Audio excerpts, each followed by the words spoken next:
What's the eternal principle? But one. Which is? Well, we call it God, but that personifies it.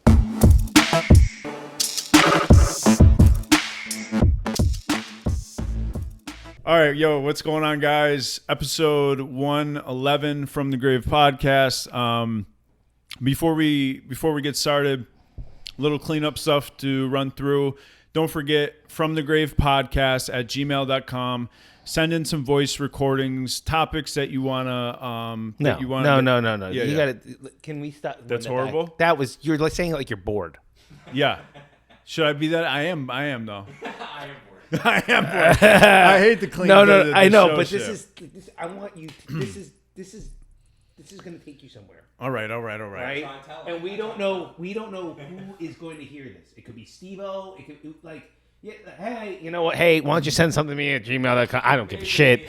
I don't really give a fuck about your mom or you. Like, yeah. Just watch my shit. You know what I mean? Dude, you know?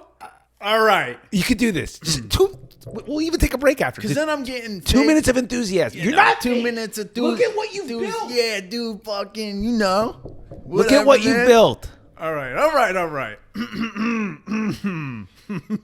Look at what my man's built. You want to be a part of this? Come email from the grave. What is it? From the grave at gmail. Yeah. At gmail.com. Get it? Like, you know what I mean? Like, Yeah, you should just do it. Get as excited as I am for you. You can do it. At the grave. I don't know what else you want me to say. And what else? Episode 111. Okay. We started from the grave podcast at gmail.com.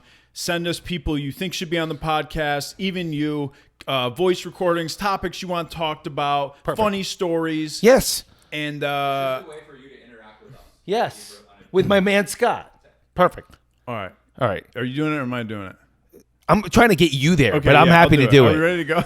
All right. You got him there. The Yeah. way you just said it, it worked. I mean, it's exciting. This is- Episode 111, with all the enthusiasm my heart has to offer, we started from the grave podcast at gmail.com.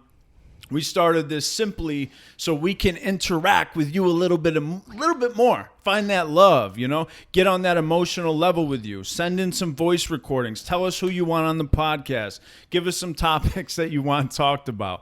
Let's interact. Let's have some fun, right? Let's love on each other a little bit. Also, if you haven't subscribed to the YouTube channel, do it right meow. 70% of listeners are not subscribed. 30% are subscribed. So then you're not going to have to search for it. You don't got to type in every fucking da. You'll just get a nice little notification right down to slide down your phone, tap on it, and then you can have, you know, it's right there at your fingertips. And that's that. You know what I mean? That's that. That's all we want to do is interact a little bit. Yeah. That's what I want with you. Dude, that was great. Thanks, man. Yo, to watch from episode 1 to 111, it's a ride. And we were talking before, and this is no BS.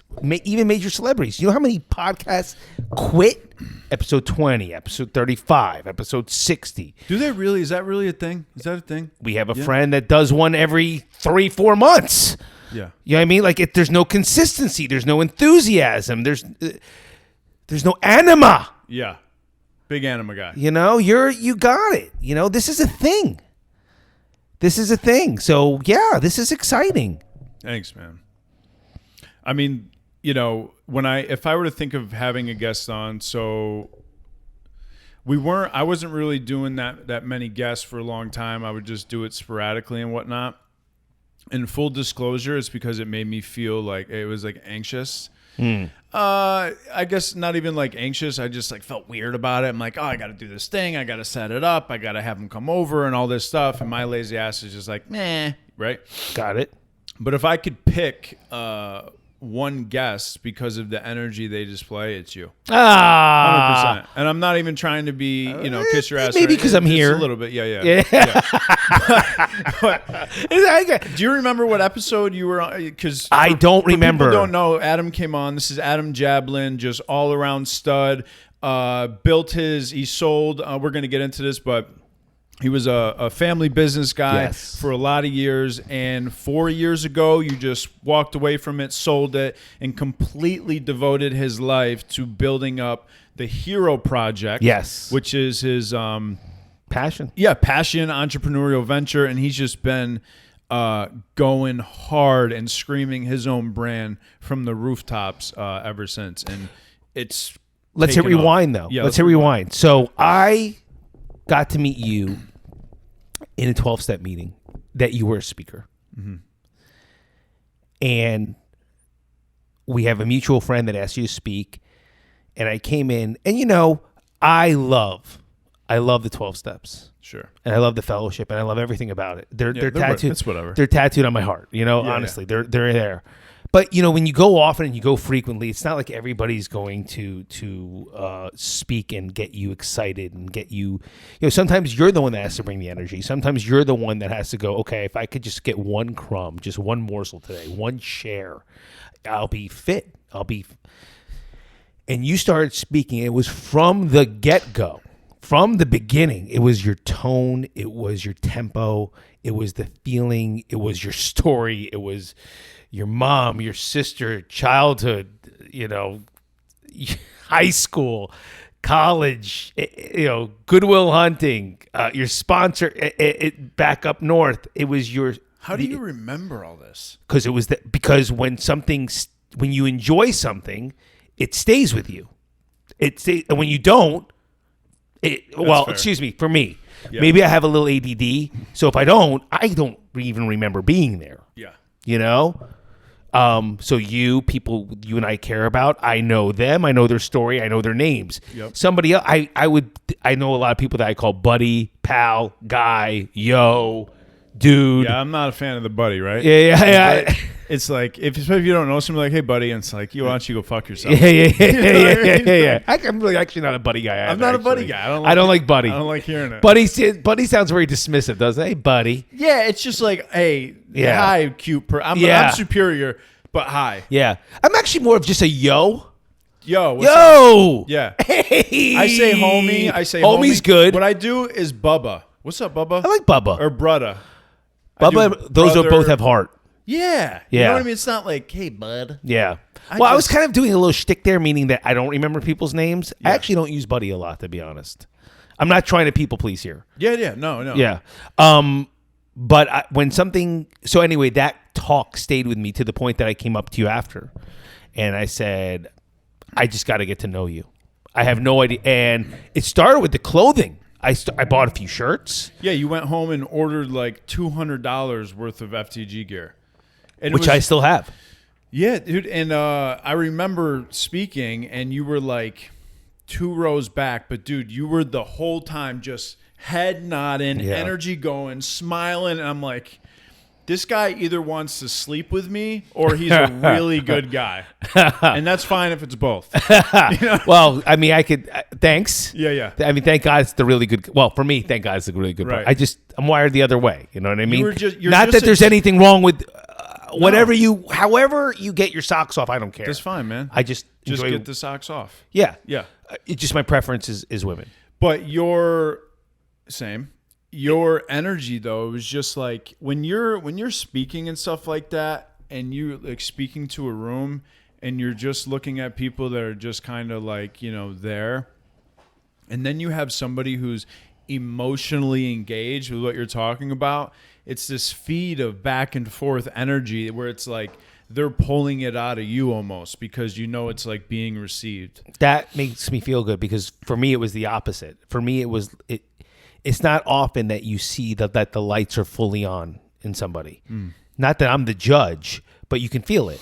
And you were speaking from a place of someone that has done the work and has really trudged quite a path and came out the other side. So I was just all about it. And also, we don't know what happened, but you were on that day and I was on that day and I need to hear what you were saying. Yeah. So we were on the same frequency, if you want to say it like that, For or sure. all that new age stuff. But like I was locked in and I had the best time. That was a great meeting. I wish every meeting was like that. Yeah. And we talk, and thank you for the kind words. I remember us just linking, talking right after, exchanging numbers, and then just like talking daily. I remember you were posting, I don't know if you still do, like your Calm app. Yeah. You had like like 1,000 or 2,000 days streak or something. Yeah, like I'm still that. there. I'm over 5 years. And I wasn't doing the Vedic meditation. I wasn't Oh, that's meditating right. at that point. But I remember seeing that, and I was starting to like gain enthusiasm or just like this internal pulling towards meditation. I remember I was in sales at the time, and I would go outside, and I downloaded the Calm app because of you, and it's just got like a little timer, and I wouldn't listen to anything. I would just sit there, and I would take 5-10 minutes just to be quiet and let the mind think, and just start to take after the practices that like you were throwing up there, Didn't you and get it a helped teacher me. after the gentleman? He's a really good guy too. Yeah, Matt Cardone. Matt Cardone. That's the real deal. He went like, Yeah. do you know what I mean? Yeah, like he where went I and went studied. into personal, let's say personal development or whatever you want to call that, he went like meditation all the way. Yeah, He's I'm the real talking deal. like in India, like meditating for 14 hours a Yeah. day for months. That's the real. I mean, come on. Yeah. Which is just, I mean, it's Like so- I've played basketball, and then there's Kobe. Yeah. You know what I mean? Yeah. That I meditate every day, and then there's that guy. Then there's Matt Cardone. You know what I mean? I believe it's a whole different. Meditation has easily been the most transformative thing in my life in the past 7 years. Well, in my life, really, but I mean, just like in my recovery in general. Have you felt like the same? Like, have you noticed significant meditation benefits? Yes, 100%. When you said the most, I was like, wow, that's a profound statement because we're both enthusiastic, kind of outgoing guys. Yeah. But why not? I mean, it definitely is where you do self-examination. It's definitely where you contemplate. It's definitely where you get direct access from the power. Yeah. And a way to, when I think when you calm your whole system down, you calm your mind down, you and I are very similar, so it's probably very healthy for us to talk about. Everything kind of slows down a little bit, which is good for us because we're fast. Yeah, I needed that, man. Like since lately, my probably like the past like 5 days, my meditations have been really like just like loud, and I'm like I can't get into it, and I don't want to do it, and I'm like wondering if it's the 20 minutes is up and all this stuff, and it always like changes and vacillates. But like the last 5 days, we've been like going hard on social media. I'm on YouTube Shorts and just TikTok and Instagram Reels and pulling all the clips from the episodes and the guests and sending them to them and helping people with social media. And just like you post one clip and it's like, all right, YouTube Short, caption, hashtags, TikTok, same thing, Instagram, go. And you're just like my mind was like getting pulled and I'm like, dude, I'm losing my shit right now. Like I'm not even present at work. I'm thinking about this. You're checking, and it's like, I remember, and then like yesterday it was kind of like that all day, and my meditations really didn't help. And today at work, it's just been like one thing after another. I came home, I sat right here, and I'm like, more than anything in my life right now, I need to meditate. And probably like the first 10 minutes, I just wasn't there. And then I just went out. I remember, and I'm just like trying to recover, leaning my head back after the 20 minutes. And I look at my phone, it's like 4:50, and Andrew's like, yeah, I'll be there at 4:53. And I'm like trying to like snap out of him, like, oh my God, Adam's about to be here. But I needed that space to rest, that profound rest to come back into the throes of life. Because when you get it, like, dude, you're an entrepreneur. Like the demand on you has to be so great. You must be getting pulled in 20 different directions. I know you've been on a ton of podcasts. You have clients, which I'm not sure. Like, talk about like what that looks like. What do you do? It was, I think, Scott. Besides be awesome. I love you. Thank you. So first off, I get everything you said. Yeah. Especially when we're doing our own social media, which is our own, listen, we're blessed because we don't have to hire a marketing and branding firm, and we don't have to spend that kind of money, and we can do it all our own, which is such a blessing in today's day and age. The curse is that there's something very profoundly addictive to this thing. And even if it's just work, it's you can't stop your mind from making sure. Okay, I got it on TikTok, I got it on Instagram, my YouTube short. I don't even do YouTube shorts.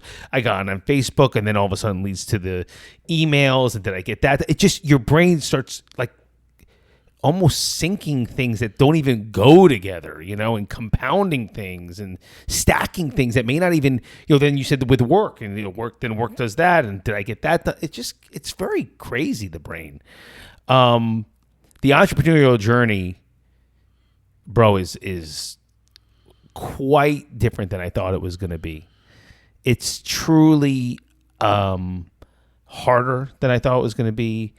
It's sometimes is it him? No, it's it's that. I thought that would be our makeshift shade. I thought that would be him. Yeah. So Did you text him? I did text him. Okay. Him would be Zach Cohen. If you're ever watching this, Zachy. Did he say he was going to show up?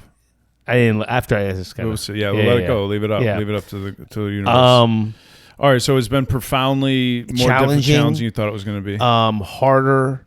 I get more afraid. I have to lean into faith more, because every time I break through this new sphere and something wonderful happens, there's like a new challenge and a new horizon, and it almost like it doesn't end. And I go back from this place of like success to service, success to service, success to service.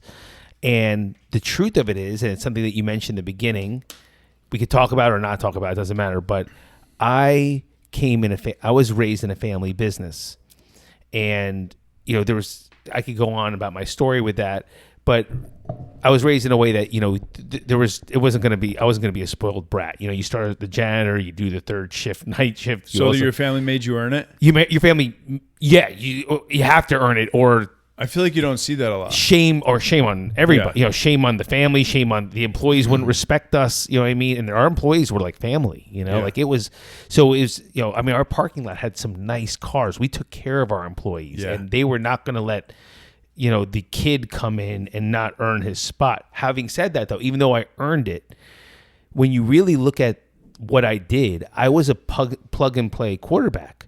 The system was built. I just had to learn the plays and get the reps in and match what my father and grandfather did, and hopefully play as well as them, if not a little better. But I didn't build it. I didn't build the structure. I didn't buy the machines. I didn't buy the yarn. I didn't hire the employees. I mean, in time, we had new employees, and we added a couple of new machines and new products, but I had a bankroll already. It was built. The system was built. I just had to go in and run the play and know the plays and do it as effectively as possible. Now I'm going and I'm like, I'm blind. Yeah, you burnt the ships. Yeah, I'm blind. So I'm just always trying. I'm always trying. I'm trying something new. I'm evolving. I'm growing. Sometimes I hit a home run. Sometimes I hit a grand slam. Sometimes I strike out 3 times in a row.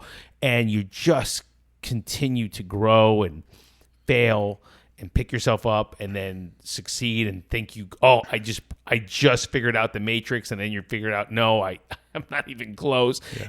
It's such a freaking journey. So what is your business structure? Like what do you offer? What's the content of your business? What I love to do, and what the main thing is I'd love to take my clients. I like to ignite the hero, let's say, within my clients to go through their journey, perform at an extremely high level, maybe higher than they're even at, while letting go of any alcoholism, addiction, chemical dependency, substance abuse, or anything that they're suffering with. And a lot of the times you need a timeout in one to focus on the other. And the people that I work with and deal with cannot have a timeout. Cannot afford a timeout.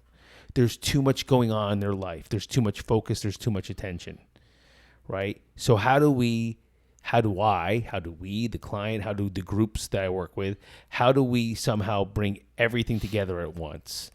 And, we go through a path. We literally go on their hero's journey.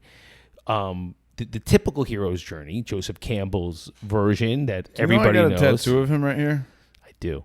Okay. I remember. I'm just making sure you know. Like, I okay. remember how close we are. Okay, But all yes, but maybe we should tell them. Yeah. Well. Yeah, I mean, continue. I don't want to get you off your story. No. I just want to make sure. I like the usually, bonding. Usually, I think they should know. Yeah, and I knew it's called the Hero Project. I'm usually the one bringing up Joseph Campbell to others. So Okay. I'm like, do we know? I'm like, are we know what's happening right now? I just wanted to make sure. Let's. So I got about 7 Joseph Campbell. Okay. There's a glitch in the matrix right now. Yeah. I get it. Hero's Journey. Let's go. So you get it. You can walk them through it. Right? Call to action. Well, okay. Yeah. Call to adventure. Call to adventure. Right? Call to adventure. There you go. Refusal of the call. Keep going. Right. Meeting the mentor. Exactly. Crossing the threshold. Thank you. Are you going to make me just challenge? No, it's not a challenge. We can. Trials, I even do it in my tribulation. own language. Keep going. Yeah, trials, tribulation, or allies, tests, and enemies. Approaching the innermost cave. Yep.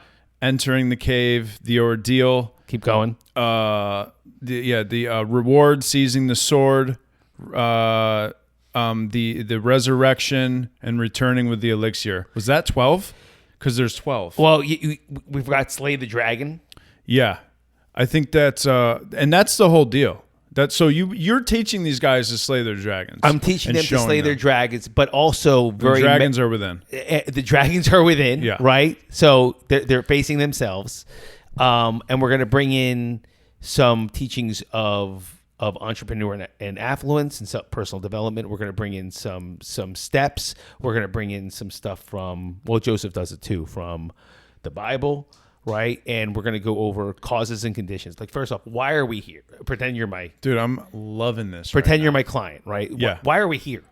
Why are we here? Well, I got to know everything about you. So I got to start at the beginning. What's the beginning at? No, I need to know their birthday, their mom, their dad, were they divorced, siblings, were they in, kindergarten to 5th grade, pre-kindergarten, were they the fat kid, were they the skinny kid, were they popular, were they not popular, when was their first kiss, when was their first drink, when was their first smoke of pot, middle school, same thing, what was it like, friends change, again, popular, not popular, fat kid, skinny kid, good athlete, video game addict, high school, what was that experience like? Big school, big town, small town.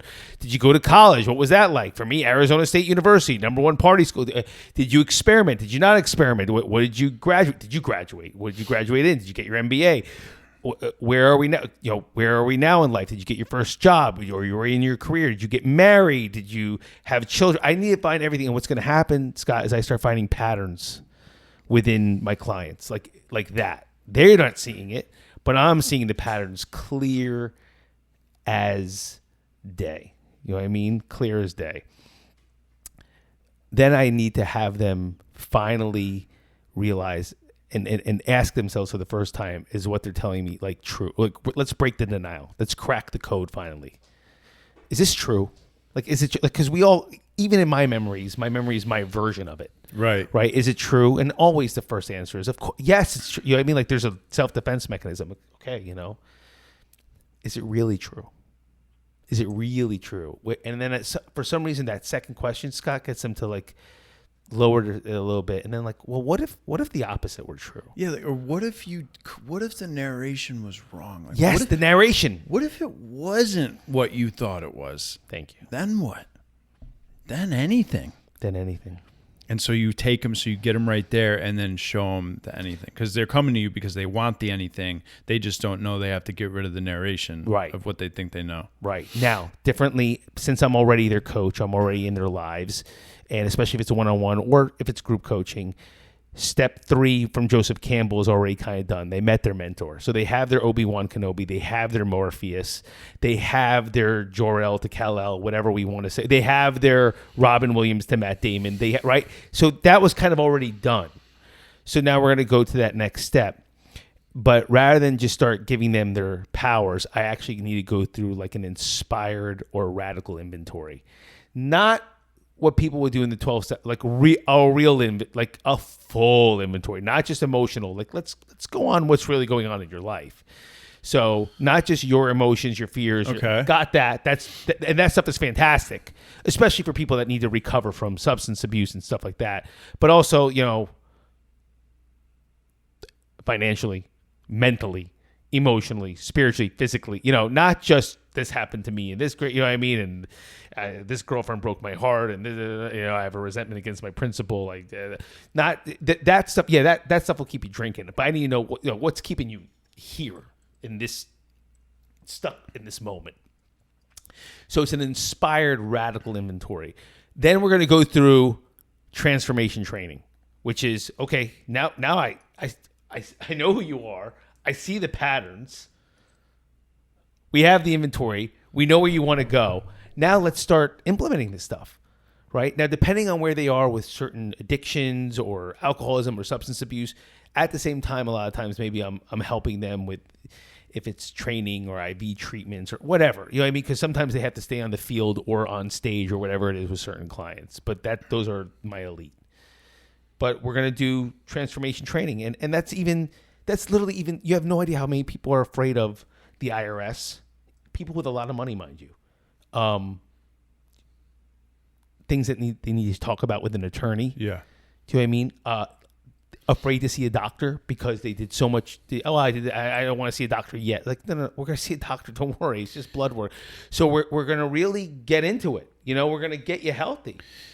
So that's very interesting, because I feel like people would be like, what the hell does that have to do with anything with achieving your inspiration, your business that you want? But it does, right? Everything. So it's like these pockets of energy that are like, it's this constant state of like, I know I need to go to the doctor. Fuck the IRS. I got to cheat here. I got to evade taxes here. And it's just constantly there, pulling from you. And people don't realize, when you have a little story of a narration that's constantly there, it's robbing you of your energy. I'm going to tell you something that I'm guilty of, but I guess my connection to my higher power and spirit, God, if I call it God, if you want, it's gotten so connected that I'm not allowed to get away with anything. If I'm at Whole Foods and I go in that line and one thing doesn't go through, I'm like, they freaking, this thing is too expensive anyway, and I don't do it. Something happens. I don't want, like, something so everything is, once you start going, I can get away with this or I can get away with that, it's going to mess you up somewhere. You know what I mean? It is going to. It just does. So I'm basically, without sounding holier than thou, trying to teach my client to really have true integrity. Because even when they think they're getting away with it, meaning, let me use I statements, even when I think I'm getting away with it, and this green tea is $4, I know it's $1.50. They're making too much money. All right, I already bought 6, so I'm just gonna do one. You know what I mean? Something happens. I get a text that bothers me. There's an extra charge on my American Express card for an extra $150 that I have to call Starbucks, and I can't explain it, right? But it's like something's telling me you can't get away with it, pal. You can't. If you're teaching this, you can't get away with it. Like, nice try. For real. Nice try. The imposter syndrome and being a hypocrite get really loud when you're teaching this stuff. And it's the law of reciprocity. Whatever you do is coming back to you, my friend. Like Emmett Fox says about gossip. Go ahead. He goes, if you are talking negatively or positively about somebody or something and they're not around, you can be certain that it's being done unto you the same way. Maybe not in that moment, but it's coming back. So if you're speaking negatively about something, just know that's coming back to you. If you're stealing, it's taken from you. There's always a reciprocity going on. It's always going to come back. And that's 100% like so fucking true. And it's, am I staying in my integrity? Like, the road gets narrow. So, and thank God, because it's more comfortable narrow. You don't got to worry about this broad highway. You're all this, the scripture says, enter through the narrow gate, for broad is the gate and wide is the road that leads to destruction, blah, blah, blah. Thank God, because we realize, like, the narrow road, it gets way more comfortable. Absolutely. I couldn't agree with you more. Yeah. Like, I love this, by the way. I know. Like, but maybe that's energy. Maybe that's God coming. You know what I mean, dude? But he's moody. He likes to keep the. I love that, and I love what you said too, because like I used to think that the 10 Commandments were kind of like rules that if you break, something bad's gonna happen to you. Yeah. When I started realizing that, like, listen, you shouldn't sleep with your neighbor's wife. You shouldn't kill somebody. This makes life easier. This is a good thing. These 10 commandments are good things. Yeah. But when I was a kid, I was like, hey, these rules, and if you break them, I'm going to hell. I can't kill. Yeah. Like, I want to make the decision not to kill. Don't tell me not to kill. Right. I don't need this. But you're right. It makes that narrow. The narrow makes it easier. It makes it even more fun. You have more room to play. I remember my mentor teaching me, when is a train more free, on or off the tracks? I thought off the tracks, but a train can't go anywhere off the tracks. It needs the track to go someplace, right? Other than that, it's grubble and grass, and it can't move. So a train is more free on the tracks. It goes faster. It goes smoother. It goes easier. That clicked for me. I never heard that. I love that. You use it 3 times, it's yours. Yeah. That's good. System I like of creativity, stealing. I love that. Yep. So we do the transformation. We go through that, and like you said, the law of reciprocity. There you go. That's a word that I don't even use. It's being reciprocated. Yeah. Go one more time.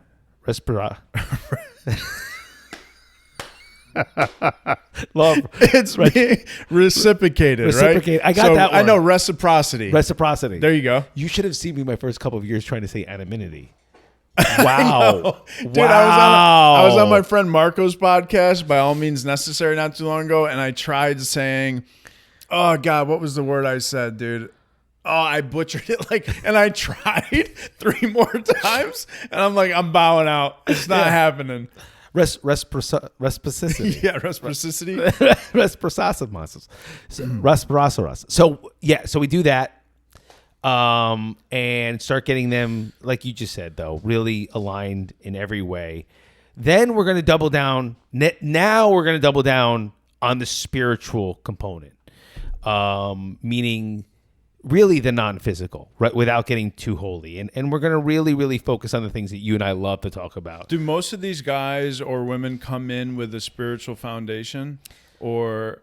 I mean, I would think that they're open to it, knowing what the Hero Project is going to have to offer. They're open to it. They've had it. They've lost it. They've tried it. They were religious when they were kids. They're coming in at such a place where things feel so... It's very common, Scott. They're coming in at a place where they're hurt. They feel like they've tried everything, including where we went or go. They feel lost. They feel like even when everyone else is proud of them, like, oh, you've been doing, they're not happy. They feel very unfulfilled in their relationships yet. So they want to move on in some way, yet don't want to let anyone down. So they have some sort of attachment issue. They're going through a lot. But I can't always start with the kumbaya spirit. I mean, it's always there, but now after what we just discussed, now we can really double down on it. Right, after what we've discussed, because it's the bill of goods I'm getting from not leaning into this greatness. That's what makes me lean into greatness, is the payoff I'm getting from hiding. It's not because... Say that again. That was really good. So the bill of goods I'm getting from hiding, that's the catalyst to move into greatness. Not because people like, oh, I want to be the highest version of myself. I'm willing to do anything. And then we go, oh, okay. And we point back at them and they go, I don't really want to. I'll take like a mid version of myself. You know what I mean? It's the same thing with alcoholism and addiction. I didn't get sober because I was like, never mind, I'm pumped for recovery. It was like, I'm hurting. Yeah. This is not clicking. Like, it's not going good. So that's beautiful because it's almost like a bait and switch. It's a bait and switch. Yeah. And then, like you said, you went through all 12. A lot of times when I'm with a client, I'll like break it down easy for them. And I'll give them like the Joseph Campbell, like, here's a graph. Yeah. Or, what were the little yellow books? The, Cliff Notes. I'll give them the Cliff Notes of it, like the 3 steps. Yeah, there's only steps. 3. Yeah. But then I call the end, it's home and away, right? Home and away. And they're like, home and away. They're asking me home and away. Like, well, you're coming home. I'm not taking you out of your marriage. Like, this is something you're going to come home and you're going to be a different person from the inside. It's intrinsic. The away is you need to start giving this stuff away. I don't care if it's to your wife, to your husband, to your kids, but if you don't start slowly talking about what you went through in the transformation and giving some of this knowledge away, you're not going to anchor it. It's not going to stay with you. You know what I mean? I'm not asking you to become me, but even with doctors, right? To become a surgeon, you have to learn it, then you have to do it, and then you have to teach it. That's the only way you can become a surgeon. You don't get to learn it, do it, and then go, okay, I'm ready. They make you teach the next class. You know what I mean? So it's a learn, do, teach, right? So same thing. I need the client to eventually start giving little things away. And I'm constantly in contact with my clients, Scott, because if they don't start giving it, I do not want them to be Adam dependent.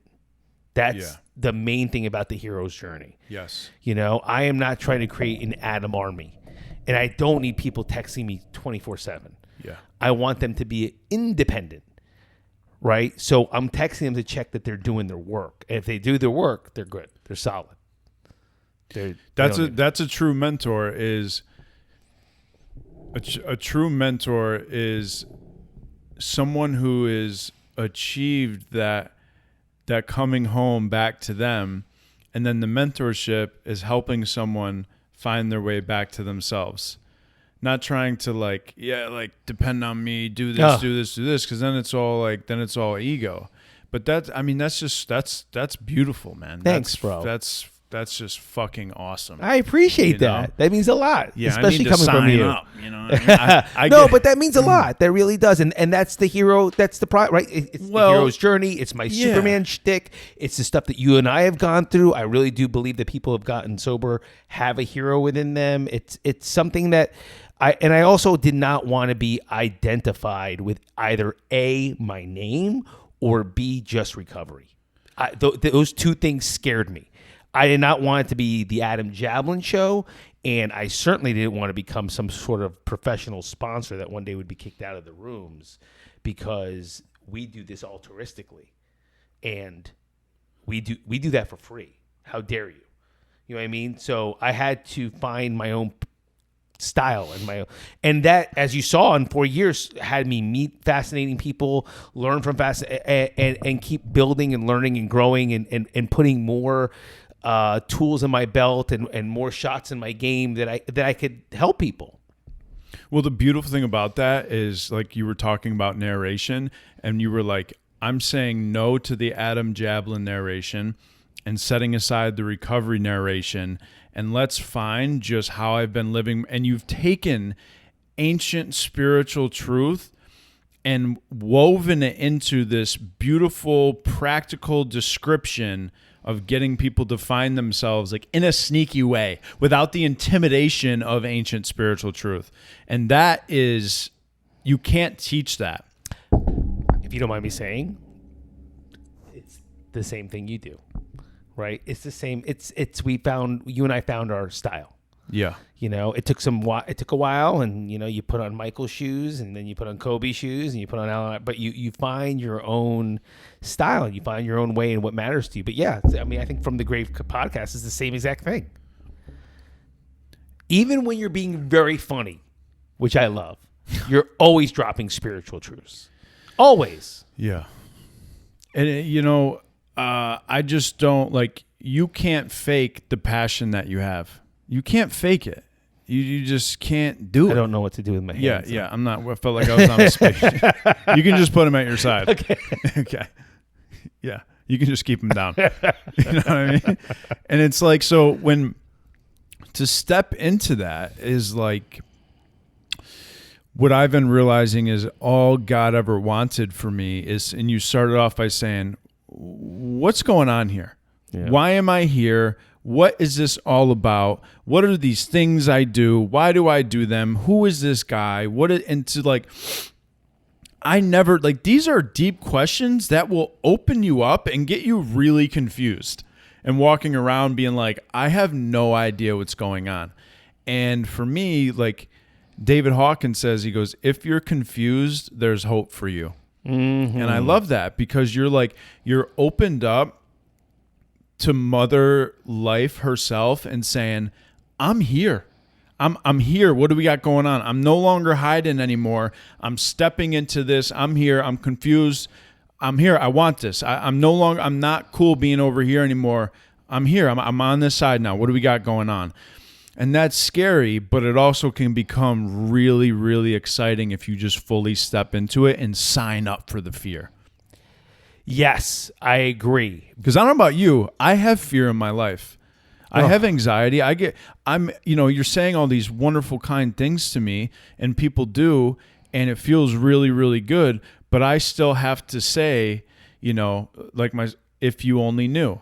Like, that's what you're saying. If you only knew how you're loved, how you're viewed. If I could have only believed in myself the way my mother always believed in me, I'd be the president of 7 different companies. If you only knew. Yeah, that was the title of our first That episode. was it. Yeah. If that you was the one only knew. that stuck. Yeah. That, I love that. Yeah, we could go back to that. And that's what you're saying to these guys. No doubt. Right? Let's suspend your narration for a second. And if you only knew what was inside of you. Yes. If you only knew. Yes. But I don't ever want to make it seem like, although I'm bringing them to places, since it's not my life, and I'm an outside reference, and I'm really, really clear. I'm bringing them to places that I know I can achieve because it's not my life. When it's my life, I can't see the forest from the trees. We can't see our ears. Right? I can't. So I deal with the same fears and anxieties and worries. Scott, I could get addicted to worry like that, like addicted to it. Meaning like after one thing, it's another. Like I have to, I'm constantly working on myself too. I'm going through something right now, like a major, major decision that may not even be major in the long run, but I'm making it such a focus and like it has. I need to know the answer by a certain day, and maybe I do. I mean, there could be truth, there may not be. It's crazy. And what happens is when I do that, Scott, I don't even get to look at my wins. Like and I'm a very big believer in for people to stack their wins and looking at their wins. But when I'm not doing it, how do you teach it? Right? It's that law of reciprocity. Yeah, okay. So I need to. So when I'm doing this work, it's constantly making me work on myself. Being honest, I can't tell somebody to do something I'm not doing. I can't. Yeah. So it's this thing, this development, this growth, this process. It's. Sometimes I just want to break. For real. Yeah. Yeah, because it get like, so, all right, so you have this, like, when you go through that, like, you have some big decision to make, and you're just jammed up and chewing on it. How do you get to the solution or clarity of what you need to do? So this is what usually happens for me. I have 2 to 3 people that I share with, and I get very, very honest. But my honesty with them will almost sound like fear and whining. And then they'll usually remind me of how far I've come, and they'll show me the grand picture. And then I'll still want to fight for my limitations and say, look, this is a big deal, man. This is a big whatever. This is a big amount of money. This is a big, and they're like, but look what you've done in 4 years. Look what you've done. I understand. I want to fight for my limitation. And then I will exercise, and then I will pray, but then I'll start doing all the things that I have I start looking at all the things that they're telling me, and I start showing myself what I've done, and then I'll do something like even this. Like I'll walk out of this feeling different than when I walked in. Yeah. I'll do something that I enjoy and something fun and get out of myself and just be with people that I enjoy. And this may sound really corny, but it almost comes the happier I am, the answer will come better. The more the more emotionally charged I am, I just seem to add to that. I just seem to make it harder. But the more happy I am and the more fun I am and the looser I am, the answer just kind of is like, oh yeah. So, and that's hard for me because my brain wants to tell me, no, the more I focus on the hard stuff and the more I focus on the problem and the more I focus on the issue, I'll get a solution. But it's not true for me. The more I just focus on doing something else and being happy and helping somebody else or Jesus, just enjoying a meal, it's almost like a whisper. Yeah, you're letting go of the need to have it. And it's like when I get like that, I know there's no beauty coming through the channel because the channel is jammed up, me wrestling, designing, pulling, constructing, and just trying, like, I have to figure this out. And if I could like sum up like all my whole life, the past 7 years, it would be in 2 words: let go. Like, stop trying to figure it out. And it's not like we don't have to be proactive and make decisions, but like what you're saying is like when you get jammed up, the more you try and chew on it, it's eating your lunch. You sound like my mentor right now, just so you know. That's how deep that was. He'll say figuring it out is not one of the steps. We have to let go of it. It's like, and it's annoying because it's all a paradox. Every spiritual truth, and the most profound ones, are always a paradox. And it's annoying. But that is what the ego doesn't want. And that's why it's a paradox, is because it asks us to go contrary to what our fucking mind is saying. And that is hard to do, man. But it's so hard because like even with FTG, right? I'm coming into a place where like things are starting to gain traction and like all this stuff, because I haven't really, and I want to ask you about you said you want to hold on, or you want to hold on to your limitations. Was that what you said? Yes. I want to fight for them. Fight for my limitations. Okay. So I want to go back to that. But I started this like very passively, just as like a passion thing. Well, firstly, it was a thought that wouldn't leave me. So if I were to show up to you and I'm like, hey, this is what's going on, you would show me, hey, call to adventure, and you can keep refusing the call and be miserable, or you could step into fear and just do it anyways, right? So I've done it, kept going. And now it's like, you know, we get the film crew on, Andrew and Paul, we're doing all this stuff in YouTube, and like things are really starting to take traction, and like meeting new people and getting invited here. And it's like, holy shit, you know, and I'm like, I want some wiggle room. Give me some wiggle room. I want to be able to say, nah, I don't feel like recording tonight. So in doing that, like I'm battling with this. Now I'm like, have to try hard. Whereas anyway, I'm just like, nah, social media, who cares, right? But now it's like, okay, what would happen if I really tried hard? Because now God is showing me, hey man, there may be some stuff here that you don't think you're prepared for, but perhaps life wants you here. So like, who am I not to try really hard? So I've been balancing this. How do I give this meditation teacher said this to me like 2 months ago. I've never forgotten it. How do I give 150% effort and let go of the outcome? Give 150% and let go of the outcome. And when I get attached to the outcome, I get all jammed up. So I go back to like what you said. Let me go exercise. Let me meditate. That was a good one. Let me sit down for a good meal. You know, go chop it up with a friend, whatever. And then all of a sudden I'm like, oh yeah, I didn't think about this, but why don't I just do this? Or A, B, and C. And then it's like right there. And it's like, damn, I just couldn't see it. It was there. I just couldn't see it. You know, you just said something really good without you probably even thinking about it. Something I do with my clients and something I need to do for myself. And it was probably nothing you're thinking about. It's the A, B, and C. I think sometimes what we don't realize is we're building a foundation that's going to stay. Right? So From the Grave and the Hero podcast blew up that first year when we first met, it would have been on shaky ground. We wouldn't, even if we made $2 million that year, we wouldn't have known what the hell to do with it. And spent it, we wouldn't have known what to do. There was no foundation. But when you go from A to B and B to C and C to D, and you know, maybe later you can do quantum leaps, which is great. But first go through the alphabet. You know, and then you can make these major leaps. major leaps. I believe in quantum leaps, no doubt about it. But, we were taught, you and I, you have to build your home on sturdy ground.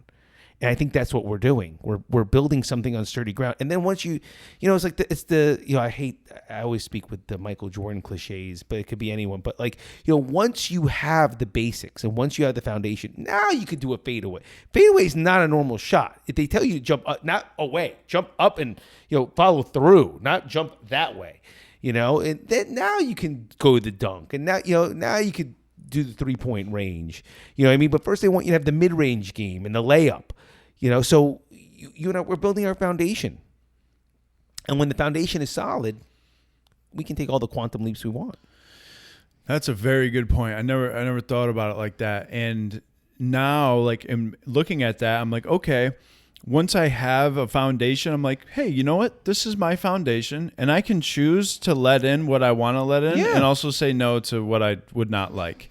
Because it's like, hey, this is really working out.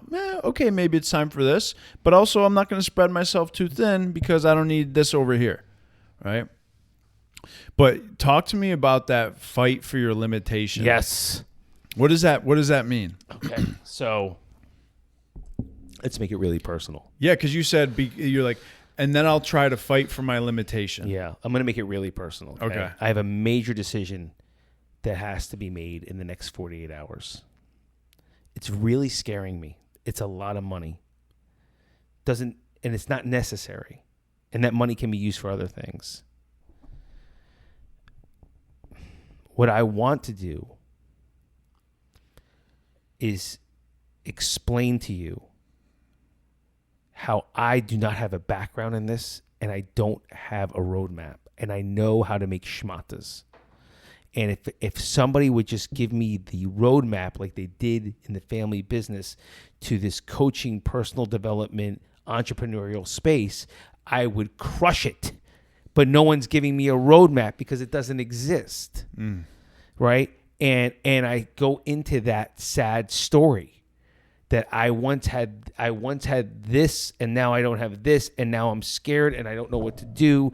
And, Morgan Freeman or George Burns is not coming down as God and telling me what to do. Morgan Freeman is also my God. Yeah. If God literally came down and said, give it all up and build me an ark, I would, but that's not even happening. So I'm stuck in here and I'm fighting for, I don't know. I'm scared. I don't know. I'm scared. It comes out in different ways. It comes out with the explanation. It comes out with bills that are coming up. It comes up with the event. It just comes up in every type of fear, Scott, that I can name to you. Any type of problem. But the truth of it is that I'm fighting for my limit rather than just making a decision. I'm fighting for. I need to be scared. I need to say I'm not ready. I need to say I just need to constantly limit myself. And I've been here a million times. That's the weird thing. I would like to say at 47 years old, I would know not to fight for my limitations. And I've been, this is just fear. And I know on the other side of fear is the greatest thing. Great. But like, so why does it keep showing up? And why haven't I mastered that? And maybe I will. I don't want to say, but at this point I haven't. I feel like that's the human condition, like I never wanted to feel fear. I never wanted to be scared. I would curse myself for a weakling, and it's like, hey, would it be okay if I was just a guy that had a little bit of fear in his life? Like, would that be okay with me? And some days it's not. And then some days it is. And when it is, it goes away. Yeah. So even if it's just 20% less, it's more okay because I'm no longer like up against this fight within me. So like when you were talking about it and this, I fight for my limitation, like you were telling your clients, you're almost fighting for keep the narration. Mm-hmm. Yeah. And it's so interesting. Like, and you're like, you have so much 4 years. I mean, probably before that, but you have 4 years of walking into the dark forest of no script, and having, I'm sure, to have made already tough decisions like this. Extremely. extremely. And yet it's weird, Scott. You know, it's like it's like every time it feels the same. You know, it's like the number gets higher, the success is higher, but the feelings are it doesn't compute that I've done it before. I know that sounds ridiculous. It doesn't. It does not sound ridiculous at all. It sounds right on track. Yeah. It armors you. It's a level. I mean, it's a level up. It armors you up to make the next right decision. So it's like if God in life took care of me here, and I had all this fear around this decision, what makes me think that God in life isn't going to love on me through this new decision? Yeah. I would have to be an asshole to say that it wouldn't work like that. Yeah. Like, would it be okay if it did happen, and would it also be okay if it didn't happen? I don't know. I've never had to make a decision with a lot of money like that. Yeah.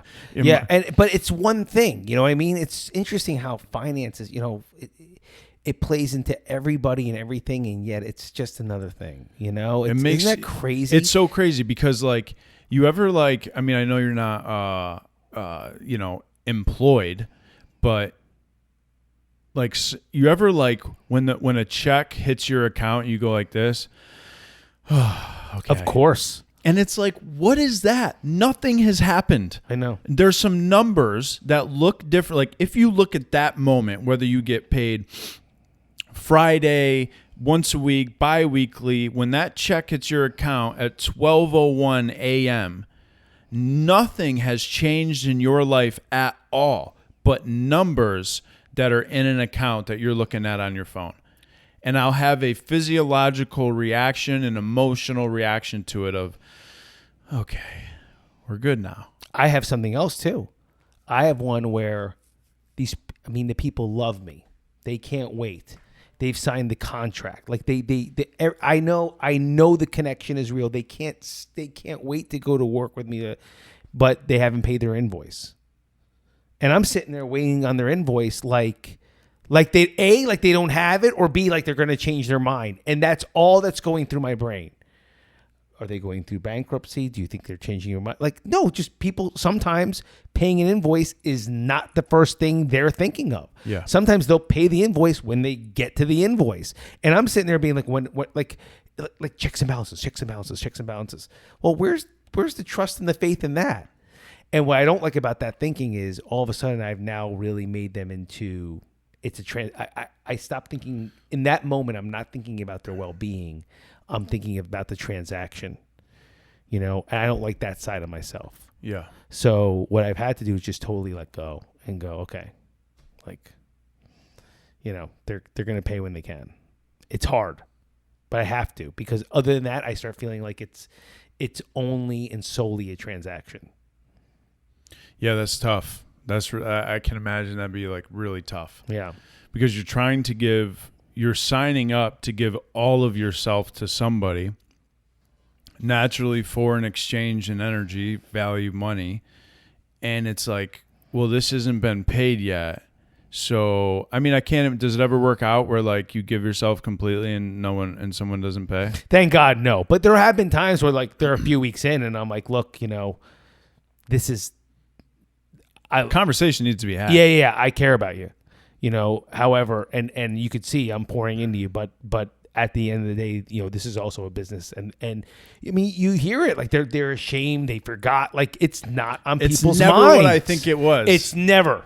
Yeah. You know what I mean? Their controller didn't take care of it. Like it's you know what I mean? Because a lot of my people are famous or affluent, and it goes through systems, and it's, you know, they don't even really take care of themselves. Right. You know what I mean? The accountant needs to sign up, whatever it is, but they feel, you know, all of a sudden they're like, oh my God, they feel guilty now. They're calling and texting. They're whoever they have to call and text. But it has to be had because there is that business side. Yeah. Speaking of famous and affluent, go ahead. I see you're really involved with Tony Robbins or what's been going. I mean, dude, it's like you're there. Like, I don't know if you're at his conferences, working with him one-on-one. It's been a huge blessing. I'll be honest, Tony's so popular and so well known that I didn't know how much he liked me until he said it out loud to people.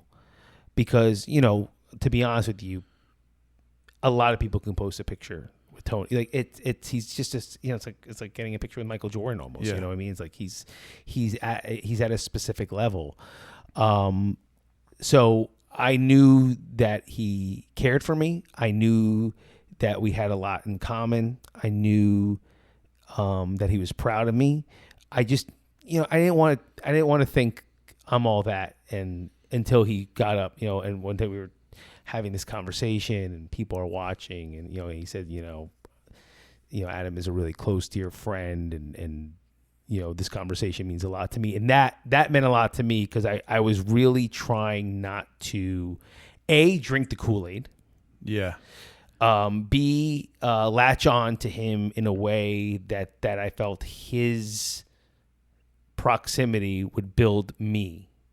I wanted to be me and people to know that I'm learning from him, but not that since we know each other, you should work with me. Not like that, because I'll say this in front of anybody, in front of Tony. Like, if you were to say, Adam, who do you learn the most from, Dion or Tony? It's Dion, and if you were asking me my mission statement, what's my true mission statement in life, the way Tony took Jim Rohn's teachings, added. Who's Jim Rohn? Jim Rohn is like, that sounds so familiar. Is that the SEAL? The Navy no, he's like a personal development guy. He's older. Okay. Jim Rohn is like, I want to say the first Tony, because what Tony did was like, Tom Brady to Joe Montana. You know what I mean? It's like, yeah, Joe was the greatest for a while, and then Tom Brady just blew him out of the water. You know what I mean? Like, so Tony took a lot of Jim Rohn's teachings, but also added a whole bunch from what he learned from his entrepreneurial journey, from NLP, from his own personal divorce and then falling in love. Like, just Tony's like he's dynamic. He's a phenomenon, dude. He's a freaking phenomenon. You understand why he helped Hugh Grant, and why he helped Conor McGregor, and why he helped Magic Johnson, and why he helped Kobe, and why he helped Michael, and why he's just a phenomenon. The guy is an absolute phenomenon. Your energy is parallel to him. I appreciate that, but when you see us together, you'll be like, no, he wins. Yeah, sure. You know what I mean? that is good. He's a towering individual. Yeah, right? yeah. I mean, I've gotten that before, but I'm telling you from being around him. You know what I Sure. mean? And My buddy, sorry, go ahead. no, please. My buddy, a dear friend of mine, Brian Murray, he went to a Tony Robbins conference with his wife, Kat, and he came back, and he'd never done anything like this, and he came back and he was talking about it at work, and dude, he was emotional about it. Like, he was like, dude, like, they had us sit in for 10 hours straight, dancing, doing all this stuff. And I forget what Tony had said, but it was something about like, would you be happy? I completely forget, but it was something about wing it. living up to your fullest potential. Like, would you be happy telling your kids that you lived up and did everything you ever wanted to do? And it was just a very, like, one of those questions that just hits you right between the eyes. But he had a very profound experience, and I saw it. And in my ego, I'm like, you can fucking watch the guy on YouTube and get everything you'd ever want there, and all. And they're like, dude, it's different. I know. Listen, so I'm going to try to unpack this Tony thing, right? So first off, I want you to know that my mission would be to take Dion's teachings to me and pass them on to the world the way Tony did with Jim Rohn's. That would be what I would want my legacy to be, right? I went in skeptical, judging everybody in the freaking crowd, right? Like, oh my freaking God, really, dude? Yeah. Jumping up and down, dressed in his gear, everyone wearing his hat, and just being like, okay, here we go. And the guy went on, and Scott, I'm telling you, I've just never seen anything like it. Here was the other thing too, because I have that skeptic in me, right? There were no holes. There's no fat to trim. I couldn't find an argument. Give me something I could be like, well, that was bullshit. At least I found 4 days, 10 hours a day, like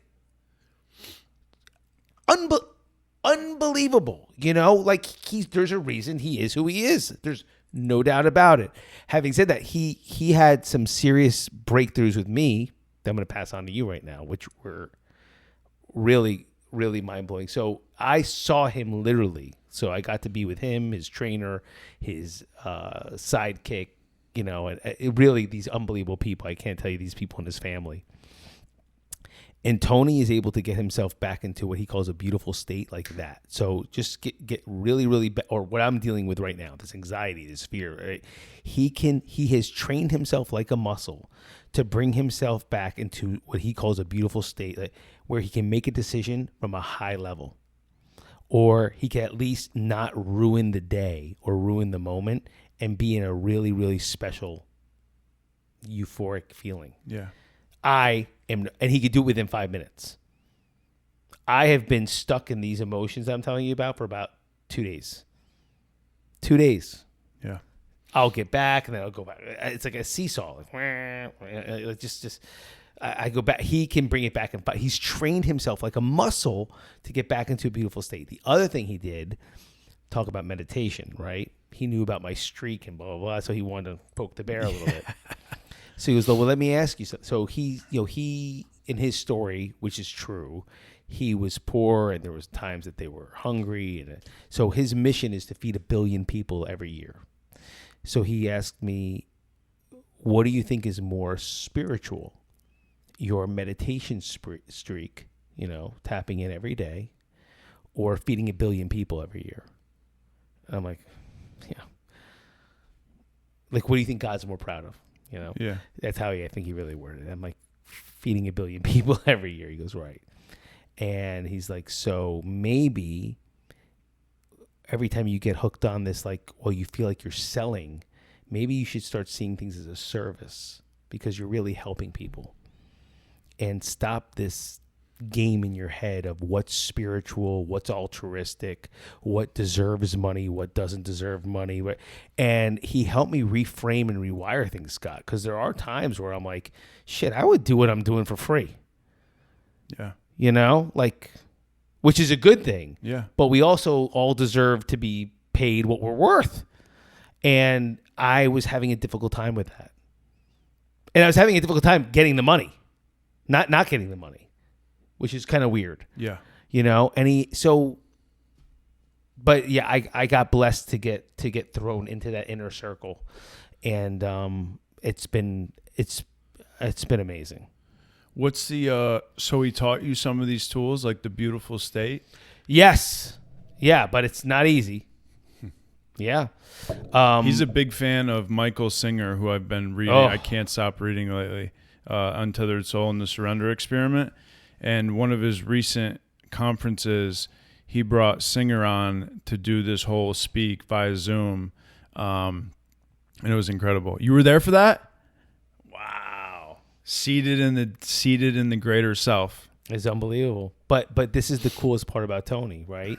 He's such, you would love him, Scott. He's so cool. He went from Michael Singer to Russell Brand, and he does it on purpose. He wants you to have all the colors of the rainbow. So Michael Singer's, all about letting go, untethered soul, the surrender experiment. Russell Brand's you and I. Pretending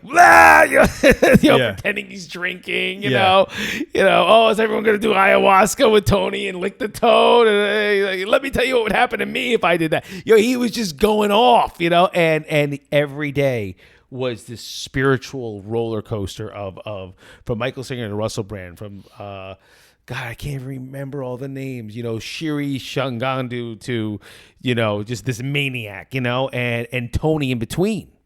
And you leave there going, this is just profound. This is profound. And he never makes your decisions for you. And he never wants to talk about that. He's like, do whatever serves you. I may go to one of his conferences. You'd love him. Yeah. You'd love him. Let me know. Brian asked me to go in November in Texas. Listen, go. Yes, at UPW? Yeah. We'll make this happen. Dude, you and I will make this happen. I'm telling you, you're going to go in as skeptical and as like, what a bunch of, the more skeptical and the more like angry and kind of like upset you are, I think the better he is. Yeah. because I don't want to say he wins you over. It's that it's what he's saying is true. Yeah. Full circle, kind of like when we first met. And you were speaking, and I was like this. Yeah. You know, it's like when you hear the truth and you know the truth, you're in. You know, and when you're around a charlatan and you're around somebody that's full of it, he's an easy target, but there's a reason he's so popular. But he's real. Yeah, there's a reason he's so popular. Yeah. You know, people hated Michael Jordan too, and they hate this. But you hate people that are great. Yeah, that are truly living in their bliss, man. Yeah. And that's I forget Neil Donald Walsh. That I got. Sorry about that. In his book Conversations with God. I love those books, by the way. So my buddy who told me 150% effort, let go of the outcome, his name is George St. Peterson. He's a Vedic meditation teacher up in New Hampshire, I think. Great name. Yeah, and he's got a podcast called, right? Yeah, very like strong name. He had Neil Donald Walsh on his podcast, and I'm like, what a get. You mean like views? No, what a grab. Like, yeah, just what to a get grab. Neil- And I go, and I'm texting him, and we just got on the phone, and we tried recording a podcast before I set up YouTube on Zoom, and my mic cut out, and we're just like, all right, man, this isn't vibing right now. We'll circle back. So anyways, I'm like, dude, he's gotten people on like that. I'm like, are you kidding me? Like, how'd you get this guy on? And he just, anything is possible. There you go. And he's like, I met him at a meditation conference and I had him on, you know? And I'm just like, these people. Anyways, his book, he talks about like when you're fully living and accepting your truth of stepping into whatever is calling you, people they'll either hate you or they'll love you, because the ones that hate you are ones that are really inherently want that, living in their own truth, and are just not there yet. So their response is hate. And the ones that love you are the ones that are also living in that too. And there's no reason to cut you down, or they're breathing life into one another always. But that was a very profound thing. Dude, I felt that it he in said. AA, by the way, the last 3-4 years. You what? I felt it in recovery. I'm sorry, in our 12-step rooms. Yeah. You know, there were some people that I loved, elder statesmen, that were like, their jealousy or anger, like, got the best of them with me. Now they've come full circle and made it, but like they were upset with me. Sure. You know, I was Adam, like with my ex-wife, I was Adam the lace manufacturer. This is who I was. And now I'm stepping out. Who do you think you are? Right. And now they're like, I'm sorry. You know, I was jealous. I wish I could have done that. But I was sad. You know, I looked up to a lot of these guys. Yeah, it is sad, man. It really is, because it's sad for, not like, oh, that's sad that you're like, it hurts. It hurts a little bit, because you know, you're in this like innocent state of like, hey man, I'm just really trying to like follow whatever is here, and then people lash at it or hate, and you're kind of like, you're like, damn, that sucks, man. That kind of hurts a little bit, because I'm really trying here just to listen to this deeper self within me, and sometimes it's not received, but you know, that doesn't matter. I was just gonna say something. Stepping into, oh my God, I completely lost it. But anyways, like, I think about, this is what happened. This one dude told me, when I started From the Grave Clothing, and I'm making all these spiritually centered shirts and continue to fight and hiding scripture in there, and all this like spiritual vision that was flowered in me in recovery. That was the entrance into the whole thing, right? Of course. Okay. So Makes total sense. Makes total sense. And so I'm putting all these, you know, these deep messages in this shirt. And this dude said to me, well, what you learned was in recovery, and that should stay there. It shouldn't be on a shirt. It should be for free. And I'm like, that is the stupidest thing I've ever heard. That's like saying there should be no I Love Jesus t-shirts because there's the Bible.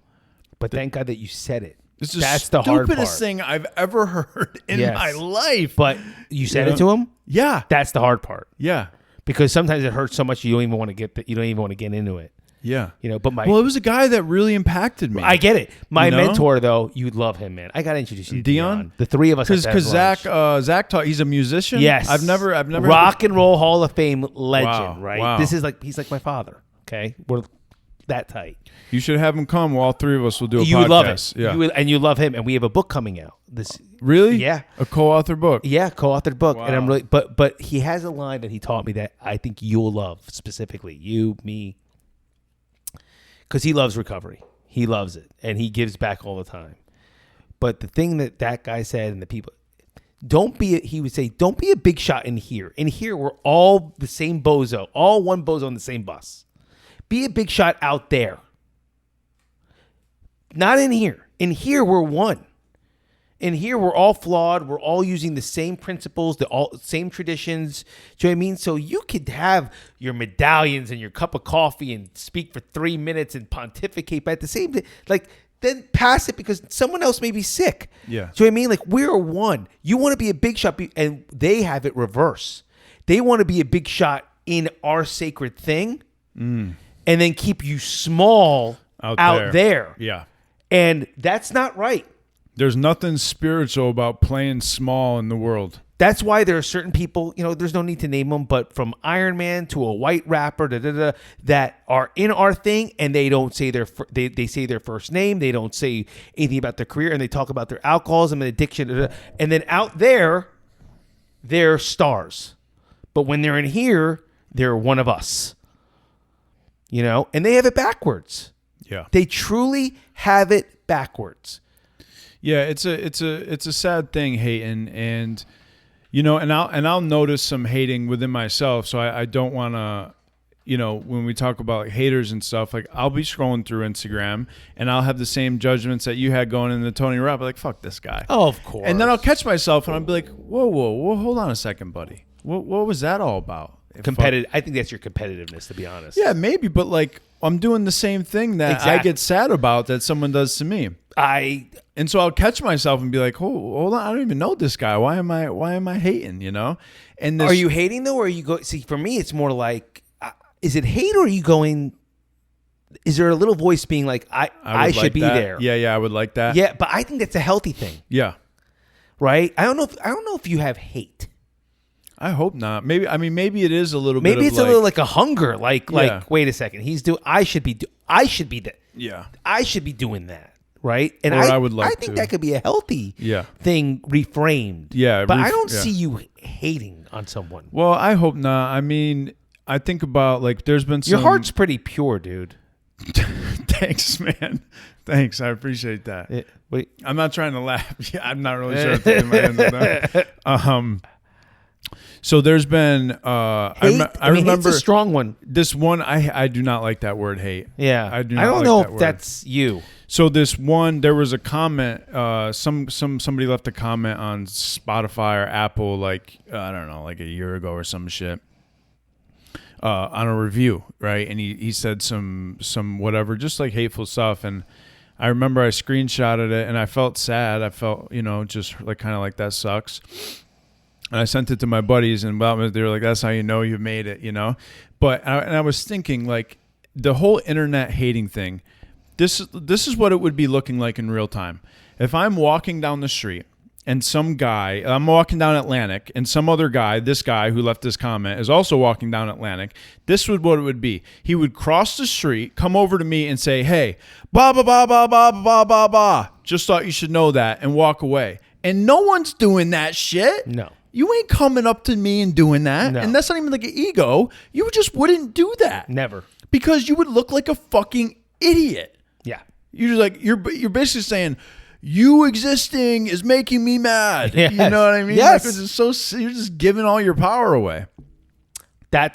Listen, I don't even know how to unpack this whole social media world, because it's such a blessing for guys like you and I. And at the same time, it's so dysfunctional. Yeah. I don't know how to, I think it's just a matter of us, specifically you and I, how we're building right now, us controlling it and it not controlling us. And that's not as easy as it sounds. Yeah. It's hard. It's hard. And what also is tough is, and I don't want this to sound egocentric. It's not tough. It's a very interesting perspective when you know there's a whole slew of people that know you and you don't know who they are. Yeah. You just don't know. Like, oh, yeah, I know you, blah, blah, blah. And they're also in tune to 111 episodes of your deepest thoughts. So you're kind of like, it's almost like you feel sometimes, I don't even know what I'm saying right now, but it's almost like sometimes like you feel like you're at like, I hope I'm not coming off like an asshole, but you almost feel like you're at like a disadvantage in a way. Yeah, no, I get that. Like even if you were to like go date a girl. Because you're coming. She's got data, bro. Well, You know what I mean? because what you're doing is like, okay, let me see if I can identify, because I want you to know how much I understand what you're saying. Okay. When we were growing up, before social media, fame was like an actor, and you love that actor for portraying somebody that they're not, and you never really knew their deepest, darkest thoughts and fears and insecurities and dreams and this and that. You just loved Brad Pitt, or you just loved George Clooney, or you just loved that athlete, but you had no idea what really made them tick. Yeah. Right? But now these people are meeting you, but they're meeting you. They're meeting like they think they know you. Well, they do know you. Yeah. But you don't know anything about them. And it's a very strange relationship. It's an interesting element. It's a very strange relationship. But back in the day, because we're not famous, it's like there's this they can listen to you and know everything about you, and you know nothing about them. But back in the day, we don't really know what Matt Damon's like. Or Ben Affleck was like. We have no idea. No idea. Zero. But we loved them in that role. Yeah. And it's I remember randomly the other day, somebody said your name. I forget where I was. I may have been, I don't know. I think I was at work, but somebody had just said your name in passing about something. I don't think they were talking shit, but they were like, oh yeah, like Adam Jablin. And they started to go on. I was like, yeah, good man. He was on the podcast. And, I stepped in. Thanks. Because it was like, he ain't around. Yeah. And you definitely ain't coming off like a friend right now. Right. So, good man. Been on the podcast. I appreciate that. You know what I mean? Just cuz. Yeah. So, your name is getting thrown out around there all the time. And you, the road gets really narrow. It gets narrow. When I feel like I'm coming off like such a douchebag right now, dude. I don't think so. I mean, look. Well, I think what we're saying is that when you decide to put yourself out there, you're gonna get judged. Yeah. And the better job you do, the more judgment's gonna come your way. Yeah. And you gotta be strong enough to take it. That's it. That's all I hear. Yeah, that's what I'm trying to say. You're not coming off as a douche. I mean, we'll go with that. We're not. I mean, listen. I told you I have not been able to. What's the word I'm looking for? I have not been able to get into the TikTok game, and I started doing it, but I was already following you from months ago when my kids were helping me develop it. Yeah. And I was starting to watch your stuff. I was like, this is so much fun. And I was watching. I was laughing and laughing and laughing. But then when you go 1-on-1, you start notice it. You start understanding it more. And I was like, oh my God, he's got like 40,000 views on this and 80,000. And I was so happy for you. But I can imagine somebody else dude, that's not doing what we're doing. That would be like, I know these people. Yeah. I know them. It's just an interesting element. But you know what? I've signed up for it. You've signed up for it, and I love it. And I'm not trying to say it's bad, but it's just an interesting element to talk about. Yeah. If you put yourself out there, you're gonna get judged. It's just how it is. Yeah. I remember my mother said to me one time, I was in a meeting back in New York, and she had brought her to my home group for whatever reason. And she was sitting next to me, and I'm a talker, right? But I was going through a very particular fear spell in my life, really bad. And what's interesting is my greatest fear is in being at the stage of life and being behind a microphone and speaking. And so God's, wherever you're, which is what Joseph Campbell says, it's wherever you struggle the most, wherever your greatest fear is, your treasure is right there. So it's if you're scared of it, you can be sure that you're on the right path type thing. At any rate, I'm in the meeting with my mother, and she had asked me like why I didn't share. And I was like, I'm more comfortable on the sidelines nowadays. And without missing a beat, and she's never said anything to me like this before. I go, I'm comfortable on the sidelines. And without missing a beat, Adam, she goes, you don't belong on the sidelines. Oh, what a good mommy. Yeah. And that's a good mommy, bro. That's a good mommy. And she scared me when she said that. And so it's just people speak into your life, and you can either accept that and say, you're right, I am that, or keep playing small and hiding and get what you're going to get, which is hard to go to our movie Goodwill. Well, before we get away from the TikTok thing, we made a really good Goodwill Hunting TikTok. I can't wait when he came in. So it's up on if you're not following TikTok from the Great Podcast, you're missing out. The boy is good at voiceover, Theo Vaughn voiceovers. Really good. You're missing out, dude. Really good at the Theo Vaughn ones. We're having fun. We're ticking. We're talking. So we made a TikTok. It was good. Whatever. I love those Theo Vaughn ones, dude. You got him down. Yeah, he's very challenging to do, but he's one of my favorite podcasts. Like, I honestly really don't. You'd think that I would listen to like really inspirational, like spiritually deep which I do sometimes. Like, I've listened to Michael Singer's stuff, but I really don't listen to that. I mostly listen to comedy podcasts, just dumb shit. Oh, well, you do the other guy really well too. I loved Chris D'Elia. Yes. You do him really well. Funniest guy I've ever seen in my life. I saw him 3 times, I think twice maybe, at the West Palm Improv. I was on the fucking floor. I was dying. You do him well, dude. Funniest guy I've ever heard in my life. Those are the 2 guys you do really, really well. You make me laugh. I watch him over and over. Yeah, TikTok will get you. I'm a kid. Yeah, me too, man. I'm a kid. No, I'll watch yours. I'll watch yours over. I'll watch Yeah. the same one over and over. I just laugh and giggle by myself. Dude, that's all.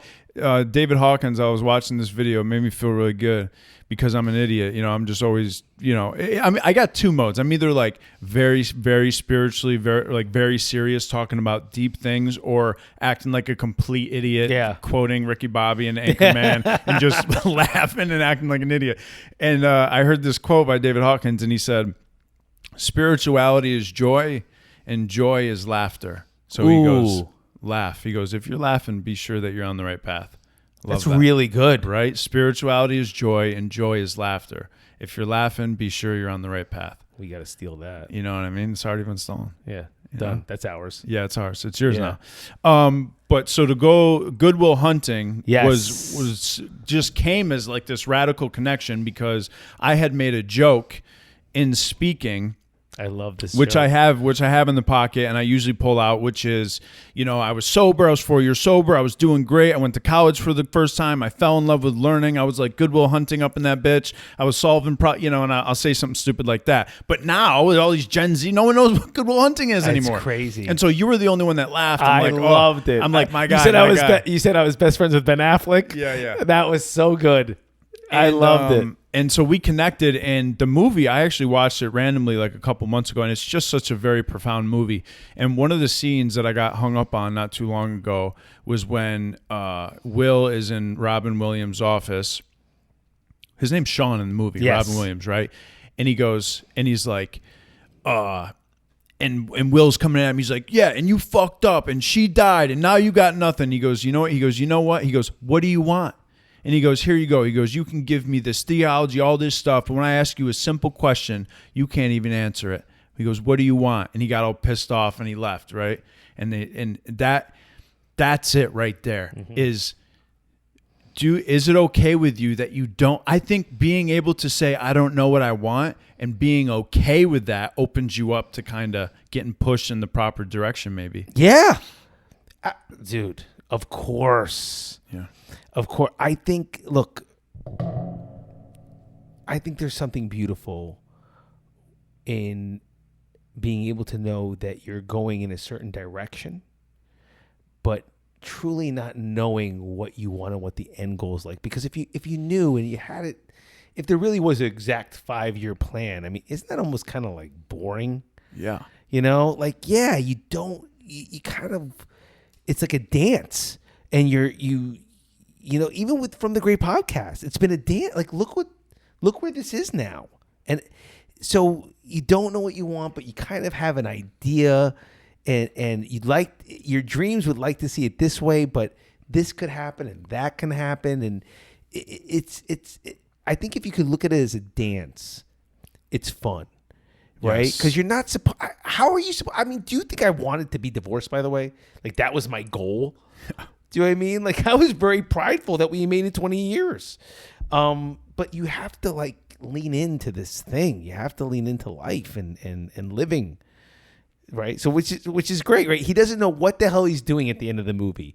He could have the great career, right? He gets in the junky car, he's gonna go see about a girl.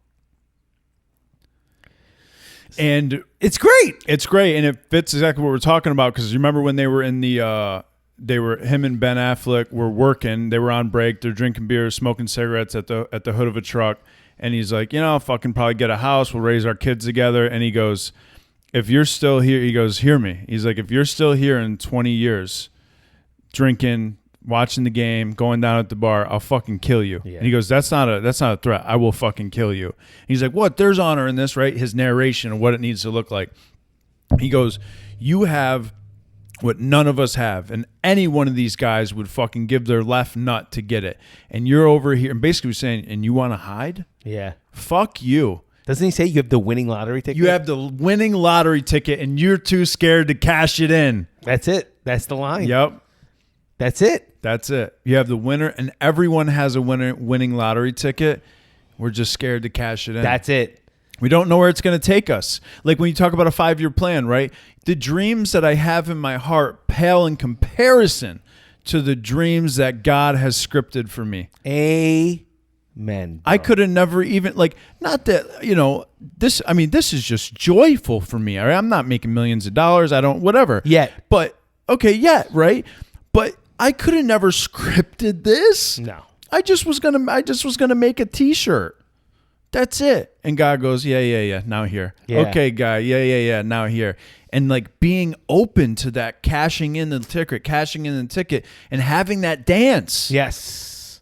But maybe also with a little seed, right? Because you have a gift of speaking, knowing that there's some. It's like there's a knowing, but it's so vague. Does that make sense? Yes. Like why can I speak, right? Like if it's you, like why can I speak like that? Why do I remember these phrases, these passages, these books, these parables? Why, you know what I mean? And you're just that dance. It's for a reason, but you can't figure out why. But if you just take that next step, it comes to fruition. And I think that's the exciting part about it, is to have so much faith in the love of life that we just move in the direction of next right action. Yeah. What seems charming, what seems peaceful, what seems joyful. And if I step into that, well, peace unlocks a lot of good stuff. All I ever wanted was to be okay. Yeah. That's it. All I ever wanted was just to be okay. And when I ended up okay, every beautiful thing I've ever wanted in my life is continually given to me. So then the question is, how do I stay in okayness? Because that's the arena that life obviously loves for me to be in. Yeah. It's like what you were talking about. You're like, I get jammed up, this and that. I call my support. I'm fighting for my limitation. I whine, and then I go work out, I have a meal, and then all of a sudden I'm back, and boom. Like you found your way back to okayness, and then God goes, okay, here, you're back. Yeah. That beautiful state. Yeah. And that's Tony's fucking thing, right? So that if you were to say, what are you most jealous about with him? It's that he trained himself, bro. He literally trained his whole neurological system, his brain waves, his patterns to be able, within 5 minutes, you can tell him, we just lost $100 million. COVID shutting everything down. You have no speaking ability. And he goes into this, he freaks out. He fucking curses. He's like a monster. And he's, within 5 minutes, he's back to, all right, bring it. We got this. Because how do you do it? Yeah. Did he tell you how he does it? What the fuck? I want the answer, goddammit. He answered it, but it's watching. Fuck him. I want the goddamn answer. It was. How did he word it? Hold on. Let me see if I can try to recall the exact words. it's really first off he gets his body going. He gets up and he gets his body literally more to an upper state, right? And he lets the anger out. He lets it out. He doesn't hold it in here. Fuck this, fuck that, right? He lets it out for like 2 minutes, and then all of a sudden he starts talking to himself of like, okay, and he gets like into this rhythm and this repetition of like, I got this, right? And he starts like stacking these good feelings and stacking these wins, and within 5 minutes, he's the captain of the ship again. But dude, it's like I'm saying it like it's easy, but when I'm going through it, it's not. It's very much not easy. Yeah. Yeah. For him, it looks easy, and what's happened is he's done it so much that you're like, oh, well, you're like, you want to like almost dismiss it. Like, oh, of course the ball went in. You're Michael Jordan. It's like, no, well, I shot it over and like, he's done it so many times. Hundreds of thousands of times. So yeah, of course it went in. So it's like, are we going to do the work? Are we going to do the work to get to that place? And that's taking responsibility for your psychic change. Wow. Like it's not. That's a good name for a book. Responsibility. That's yours. Yeah, okay. Responsibility for your psychic change. It's not God's responsibility to float down from the heavens That's really good. and change my psyche. No. He's given us everything we've ever wanted.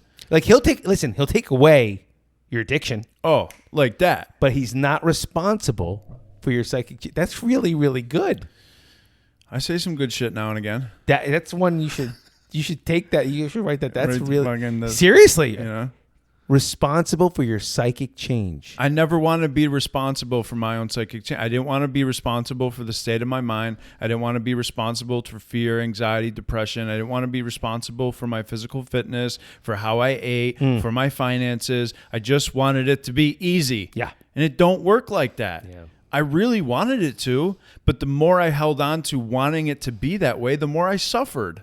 I would like a fucking fridge full of groceries from Whole Foods without ever going there. Yeah. I would like to have a great physical physique without ever lifting a fucking weight and eating Chick-fil-A, which Yes. I'm going to do after we're done. I understand. It's delicious. And it just doesn't work that way. No. Ugh. I know. You better get busy accepting that or get put down from it. Your choice. Your choice. Laws of cause and effect. The old reciprocity. Reciprocity. But it is cause and effect. It is cause And and it's like, I never wanted to get down with cause. I just wanted, give me an effect. Yes. Well, goes back to how we met. How do we mean? We're Oh, addicts. yeah, right. The cause was that happening. Right, yeah. We want the effect. Yeah. How do I get that without the work? Well, I'll get high. Yeah. Yeah. Fuck. I know? don't want to work for it, so pour me some scotch, whatever. I was just talking about that last episode, is that it worked. We Of got course. we took the cap off it, got the effect. Boom, boom, boom, boom, boom. Take the cap off the needle, effect. Dump it out of the bag, effect. We're not idiots. And then God's like, it don't work like that, homeboy, with this life thing. Felt really good. Felt really good. There's this line, I lost my right to chemical peace of mind. Oh, that's good. You know that one? That's in I one. don't That's know in, that that's in a common book that we read. But that's in yeah. One of ours. I lost my right to chemical peace good. of mind. My ma can get chemical peace of mind. My stepdad can get it. No, Some of the homies can get it. Yeah, smoke a blunt. You're good. Oh, Smoke a blunt, watch a movie, giggle, do your thing. Yeah. And then they like go to work the next Right. day. how? How? Unbelievable. I lost my right. We did. I had it for a little bit. Sure. Lost it Yeah, quickly. real quick. Yeah, I had it too. It didn't just. How long you been sober for now? So July 14th will be 17. Damn. That's that's time, That's a big deal. right? That's Yeah. time. That's 17 years is a long That's time. time. Yeah. Yeah, man. So let me ask you this. You often hear, how long have we been going for? Hour 40? I'm not surprised. Okay. Let me ask you this. You Yeah. often hear people say like, this has been like the hardest year of my recovery. And is there any of that with you? do you know what I'm like? People are like, this has been the hardest year of my career. Does it resign itself to a year sober and this is hard? Like, what is that? Do you? No, not for me personally. I don't. For you, yeah. I know. For me, I'll have moments. You know, the divorce was hard. Yeah. But I was okay. You know, and I was okay, and I did it the right way. No, I don't know. You know, no. But I think that's maybe you and I just got blessed that way. I don't know. Maybe that's, you know, I can still find here's the truth. Okay. For me. Dude, I'll be honest with you. I'm one of the most fulfilled people I know. I can say, like, with humility, I can say I think you're very fulfilled. And success and fulfillment are two different things. And I'm sometimes always striving for that next success because I've seen it and I've experienced it and I know what it looks like. But fulfilled, I'm really, so that joy of living, I really have. You know, I can find joy even in the hardest of times. You know, so I don't really go by this year or, you know, the divorce years were definitely the most challenging, but they came with such beautiful gifts, you know, especially with the relationship with my children. That's like closer than ever. So I don't have that. You? I can't say. I mean, there's been tough moments. Of course. But you said something really profound that showed me how fulfilled I was as you were like, you know, I went through this, I went through the divorce, but I was okay. And I had never had that when you're going through something really tough in life, but underneath the surface, you just know that you're okay. Yeah. And having that foundation that can't be shook, like you can get shook up and be enraged and whatever and pain and all this stuff, but I've been given this baseline okayness where, you know, you're going through some opera of life shit, but underneath the surface you're like, but I'm good though. But I'm good. This sucks right now. Yeah. This sucks a little bit, but I'm good. And I never had that. Life had me by the balls. You know? Well, we're blessed. Yeah. We're blessed that we were able to. That's a gift that you and I got to. That was my turn on to you. That first talk, you know, I was when you saw me like that, I was like, aha, the lights were. He went through it and he got it. You know, it's not happiness. You know, happiness is great, but we found a joy for living, even in the tough times. Yeah. It's beautiful, man. I mean, listen, I could sit here and talk to you for hours. The Hero Project, you, just everything about you, your energy, the way you carry yourself. I'm not sure I've ever seen you not smiling from 4 years ago to now. And I you know, you're welcome on anytime, man. I love you. Thank bro. you. Listen, you invite me back, I'll be here. Yeah, and I know I'll you're sleep on the couch. I know you're a busy. I know you're a busy guy. So like, thank you for coming. Dude, and my spending this pleasure. time. Yeah. When you asked, I was like, I'm in. Yeah, I'm in. because Just all that spending happened was I reposted a story from 3 years ago of our Zoom call during COVID, and I actually, one of the best questions I think I've ever asked on an interview was with you. And it was, if God's a sleeping giant within that you have to awake, that it's going to spring into action for you, how do you wake it up? And you were like, okay. That's the best, dude. You're like, okay, I'm going to get real here.